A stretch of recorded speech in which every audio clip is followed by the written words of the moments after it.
Apa? PP the next Shiba.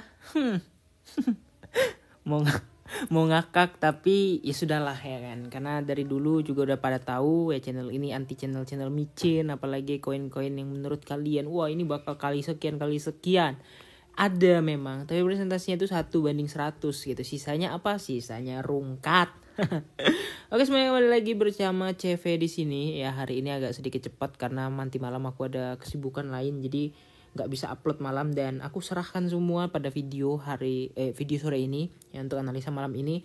Dan sebelum kita bahas PP, kita akan bahas dulu Bitcoin. Oh ya, sebelum kita bahas Bitcoin, bagi teman-teman yang penasaran sama PP sama koin-koin micin lainnya yang mungkin akan berdatangan lagi di Binance karena FOMO dan sebagainya, nggak tahu gimana caranya kenapa bisa tembus dan listing di Binance.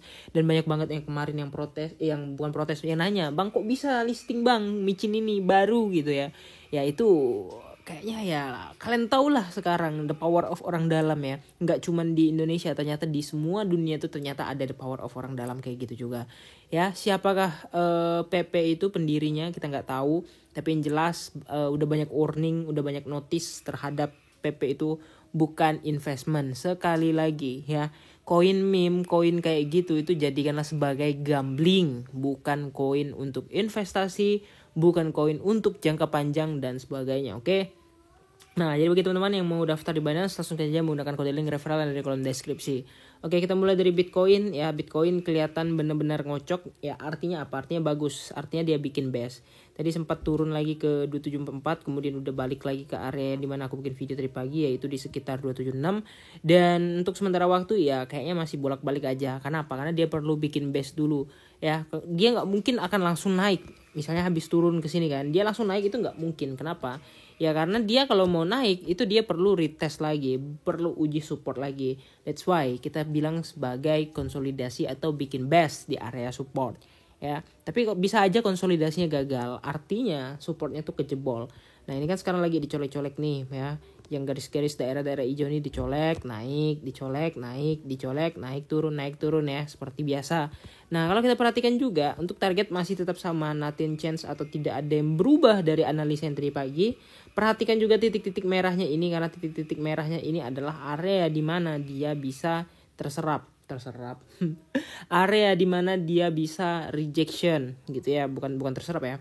Nah tapi aku secara pribadi masih optimis ini akan retest dulu sebelum dia melanjutkan kenaikan atau penurunan. Nah jadi sebenarnya aku udah pasang juga SL-nya sih ya, karena jaga-jaga aja, bisa aja kejadian, bisa nggak kejadian gitu ya, karena kita bukan Tuhan. Market ini by volume, by liquidity, and by wealth ya. Kita cuma mengikuti pergerakan sepersekian kecil daripada mereka aja. Dan di sini sebenarnya udah muncul bull diff, harusnya ini udah pertanda kalau market akan sebentar lagi akan pullback sedikit gitu ya. Nah kita balik ke bahas ke PP ya, jangan ditambah K ya, PP USDT ya. Mungkin udah banyak korbannya ya, dan kalau kita perhatikan di sini ya udah turun sekian jauh nih dari all time high-nya, kalian bisa lihat sendiri ya. Ini benar-benar seperti yang diprediksi kemarin. PP masuk di Binance hanya sebagai exit liquidity dan udah minus kurang lebih 65% tuh ya, sampai titik low-nya. Nah, kita buat di sini low-nya, di sini high-nya. Masih ada yang nanya juga, "Bang, kira-kira bagus nggak untuk koleksi portofolio?" Kalian jangan tanya micin sama aku guys. Yang kayak gini nih koin-koin kalau menurut aku adalah koin-koin sampah ya. Tapi kalau menurut kalian ini koin yang bisa aja kali sekian. Nah itu kan trading plan kalian ya. Kalau aku menganggap semua koin kayak gini sesuai nasihat, anggaplah koin kayak gini tuh sebagai koin gambling, bukan untuk investasi. Karena apa? Karena high risk ya. Kalian nggak lihat kemarin tuh banyak banget tuh bandar yang belanja di sini, dan kemudian nggak tahu bandar mana lagi yang udah selling, apakah yang udah beli dari waktu dia di Uniswap waktu itu. Kemudian kalian bisa lihat ini udah gila-gilaan banget. Dan bener-bener banget dia listing di Binance itu hanya sebagai liquidity exit. Liquidity exit apa bang? Artinya ya orang bisa menjual dengan sangat mudah. Jadi gak perlu transaksi di Uniswap lagi dengan fee yang mahal. Mereka tinggal sell aja di Binance gitu.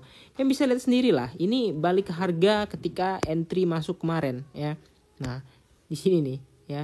Nah ini harga entry kemarin nih di sini di area-area hijau ini ya. Harga listing maksudnya, harga listing di Binance itu micinnya seberapa banyak 0,00 aku juga nggak paham. Tapi yang jelas untuk saat ini kalau kalian perhatikan Ya, koin kayak gini tuh jangan kalian jadikan salah satu instrumen investasi.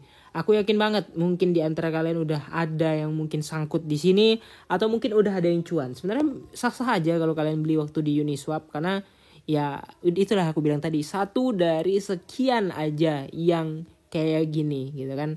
Karena kemarin kan sempat FOMO tuh, banyak yang wah ini beli PP duluan di Uniswap jadi sekian juta. Ya modal $20 jadi 200 juta segala macam ya kan. Banyak ya kan. Cuman kalau kalian udah terlanjur telat, jangan FOMO. Sekali lagi aku ingatkan, kalian trading bukan gambling. Kalau kalian mau gambling, banyak kok koin micin. Setiap koin micin kalian invest aja gitu ya. Harapan ya kali 10 kali 20 lah per hari ya kan. Bisa cuan. Tapi kalau aku sih big no banget mau dia di listing di Binance sebagai Binance yang koin yang hebat aja. Ya sebenarnya nggak aja gitu. Kalian contoh lah sama Shiba yang udah lumayan jauh scamnya gitu ya. Nah kalau menurut aku sih big no banget sih kalau untuk aku ya. Mending kalian beli BNB, kalian bisa ikut launchpad, dapat launch pool, uang gratisan, dan BNB kalian suatu hari investasi akan naik, lebih berkelas, lebih masuk akal ya daripada koin yang nggak ada fundamental.